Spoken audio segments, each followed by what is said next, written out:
So Darshan ಭೇಟಿಗೆ ಈಗ ವಿನೋದ್ ಪ್ರಭಾಕರ್ ಅವರು ಕೂಡ ತೆರಳಿದ್ದಾರೆ. ಸ್ನೇಹಿತರ ಜೊತೆಗೆ ಚೆಕ್ ಪೋಸ್ಟ್ ಮೂಲಕವಾಗಿ ಒಳಗೆ ಹೋಗಿದ್ದಾರೆ ವಿನೋದ್ ಪ್ರಭಾಕರ್. ಭೇಟಿಗೆ ಅವಕಾಶವನ್ನ ಕೇಳಿದ್ದೆ, ಒಳಗೆ ಬಿಟ್ರೆ ಭೇಟಿ ಆಗ್ತೀನಿ, ಕುಟುಂಬದವರಿಗೆ ಮಾತ್ರ ಅವಕಾಶ ಅಂತ ಹೇಳಿದ್ದಾರೆ. ಒಳಗಡೆಗೆ ಹೋಗಿ ಅಧಿಕಾರಿಗಳಿಗೆ ಕೇಳಿ ಭೇಟಿ ಆಗ್ತೀನಿ ಅಂತ ವಿನೋದ್ ಪ್ರಭಾಕರ್ ಅವರು ಹೇಳಿದ್ದಾರೆ.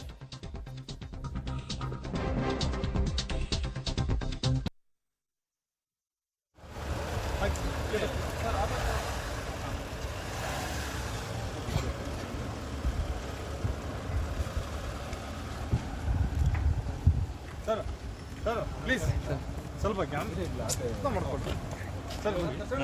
ಬನ್ನಿ ಸರ್, ಈ ಕಡೆ ಬನ್ನಿ ಸರ್. ಅದೇ ಟ್ರೈ ಮಾಡ್ತೀನಿ, ಇಲ್ಲ ಅಂತ ಬರೀ ಫ್ಯಾಮಿಲಿ ಮೆಂಬರ್ಸ್ ಮಾತ್ರ ಮಾಡಿದ್ದಾರೆ. ಟ್ರೈ ಮಾಡ್ತೀನಿ. Okay sir. ಯಾರಲ್ಲಿ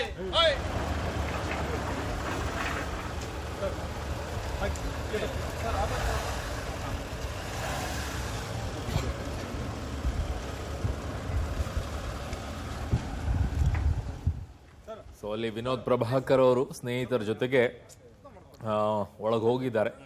ಅವಕಾಶ ಕೊಟ್ಟರೆ ಭೇಟಿ ಆಗ್ತೀನಿ ಅಂತ ಹೇಳಿದ್ದಾರೆ, ಟ್ರೈ ಮಾಡ್ತೀನಿ ಅಂತ ಅಂದಿದ್ದಾರೆ. ಅವರು ಪೂರ್ವಾನುಮತಿಗಳೆಲ್ಲ ಇರೋದಿಲ್ಲ, ಅಲ್ಲಿ ಹೋದ ನಂತರ ಕೇಳ್ತಾರೆ, ಅವಕಾಶ ಸಿಕ್ಕರೆ ಭೇಟಿ ಮಾಡೋಕ್ಕೆ ಅವಕಾಶ ಕೊಡ್ತಾರೆ. ನನ್ನ ಸಹೋದ್ಯೋಗಿ ಈಗ ಅಂಬರೀಷ್ ನನ್ನ ಸಂಪರ್ಕದಲ್ಲಿದ್ದಾರೆ. ಅಂಬರೀಷ್, ಟ್ರೈ ಮಾಡ್ತೀನಿ ಅಂತಾರೆ ಅಂದ್ರೆ ಇದಕ್ಕೆ ಪೂರ್ವಾನುಮತಿ ಏನಾದರೂ ಪಡ್ಕೊಳ್ಬೇಕಾ, ಇಲ್ಲ ಜೈಲಿನ ಬಳಿ ಹೋದ ನಂತರ ಅಲ್ಲಿ ಇಂಥವ್ರನ್ನ ಭೇಟಿ ಆಗಬೇಕು ಅಂತಂದ್ರೆ ಇದಕ್ಕೆ ಸಮಯಾವಕಾಶವನ್ನ ಕೊಡ್ತಾರಾ? ಇಂತಿಷ್ಟೇ ಟೈಮ್ ಅಂತ ಏನಾದರೂ ಇದೆಯಾ ಭೇಟಿ ಮಾಡೋಕ್ಕೆ, ಅಥವಾ ಸಂಜೆ ಟೈಮ್ ಏನಾದರೂ ಇದೆಯಾ?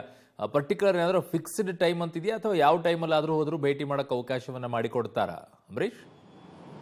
ಅರುಣ್, ಖಂಡಿತವಾಗೂ ಜೈಲಿನಲ್ಲಿ ಯಾವುದೇ ಕೈದಿಯನ್ನು ಭೇಟಿಯಾಗಬೇಕಾದ್ರೆ 10 ಗಂಟೆಯಿಂದ ಸಂಜೆ 5 ಗಂಟೆ ತನಕ ಮಾತ್ರ ಕಾಲಾವಕಾಶ. ಅದು ಯಾರೇ ಬಂದರೂ ಸಹ ಅಲ್ಲಿ ಏನು ಜೈಲಿನ ಮುಂಭಾಗದಲ್ಲಿ ಒಂದು ಎಂಟ್ರಿ ಕೌಂಟರ್ ಇದೆ, ಅಲ್ಲಿ ಹೋಗಿ ಆಧಾರ್ ಕಾರ್ಡನ್ನು ಕೊಟ್ಟು ಎಂಟ್ರಿ ಮಾಡಿ ನಂತರ ಜೈಲ್ ಒಳಗಡೆ ಹೋಗಿ ಏನು ಜನರಲ್ ಎಂಟ್ರಿಲಿ ಭೇಟಿಯಾಗಿ 15 ನಿಮಿಷ ಮಾತ್ರ ಅವಕಾಶ ಇರ್ತದೆ. ಕೆಲವೊಂದು ಬಾರಿ VIP ಯಾರಾದರೂ ಇದ್ದಾಗ ಒಂದು ಅರ್ಧ ಗಂಟೆ ಹೆಚ್ಚಿಗೆ ಭೇಟಿಗೆ ಅವಕಾಶ ಕಲ್ಪಿಸ್ಕೊಡ್ತಾರೆ. ಅದ್ರ ಹೊರತುಪಡಿಸಿದ್ರೆ ಸಾಮಾನ್ಯವಾಗಿ ಯಾರೇ ಈಗ ವಿನೋದ್ ಪ್ರಭಾಕರ್ ಇರ್ಬೋದು ಅಥವಾ ವಿಜಯಲಕ್ಷ್ಮಿ ಹೋಗಿದ್ರು ಸಹ ಇಬ್ಬರೂ ಸಹ ಎಂಟ್ರಿ ಮಾಡಿ ಆಧಾರ್ ಕಾರ್ಡನ್ನು ಸಬ್ಮಿಟ್ ಮಾಡಿ ನಂತರ ಒಳಗಡೆ ಹೋಗಬೇಕು. ಹಾಗಾಗಿ ಈಗ ವಿನೋದ್ ಪ್ರಭಾಕರ್ ಸಹ ಒಳಗಡೆ ಹೋಗಿದ್ದಾರೆ. ಜೊತೆಗೆ ಹೋಗಬೇಕಾದ್ರೆ ಕೆಲವೊಂದು ಅಧಿಕಾರಿಗಳ ಹತ್ರ ಮಾಹಿತಿಯನ್ನು ಪಡ್ಕೊಂಡಿದ್ದಾರೆ. ಅವರ ಕುಟುಂಬದವ್ರಿಗೂ ಅವಕಾಶ ಬಿಟ್ಟರೆ ಬೇರೆ ಯಾರಿಗೂ ಅವಕಾಶ ಇಲ್ಲ ಅಂತೇಳಿ ಹೇಳಿದ್ರಂತೆ.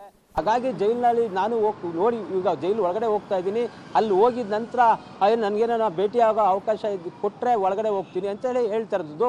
ಮತ್ತೊಂದು ಏನಂತಂದರೆ ಯಾರೇ ಬಂದರೂ ಸಹ ದರ್ಶನ್ ಅನುಮತಿ ಪಡೆದೇ ಅವರ ಭೇಟಿಗೆ ಅವಕಾಶ ಕಲ್ಪಿಸುವಂಥದ್ದು. ಅಂದರೆ ಈ ರೀತಿ ನಿಮ್ಮ ಕಡೆಯವರು ಬಂದಿದ್ದಾರೆ ಅಂತೇಳಿ ದರ್ಶನ್ಗೆ ಮಾಹಿತಿ ಕೊಡ್ತಾರೆ. ದರ್ಶನ್ ಏನಾದರೂ ಆಯಿತು ಅವರು ಕಳಿಸ್ಕೊಡಿ ನಾನು ಹೋಗ್ತೀನಿ ಅಂತೇಳಿ ಗೇಟ್ಗೆ ಬಂದರೆ ಭೇಟಿಗೆ ಅವಕಾಶ ಕೊಡ್ತಾರೆ. ಸೊ ಹಾಗಾಗಿ 15 ನಿಮಿಷ ಕಾಲಾವಕಾಶ ಸಾಮಾನ್ಯ ಕೈದಿಗಳಿಗೆ ಕೊಡುವಂಥದ್ದು. ಇವತ್ತು ಇವರು ಒಳಗಡೆ ಹೋಗಿದ್ದಾರೆ.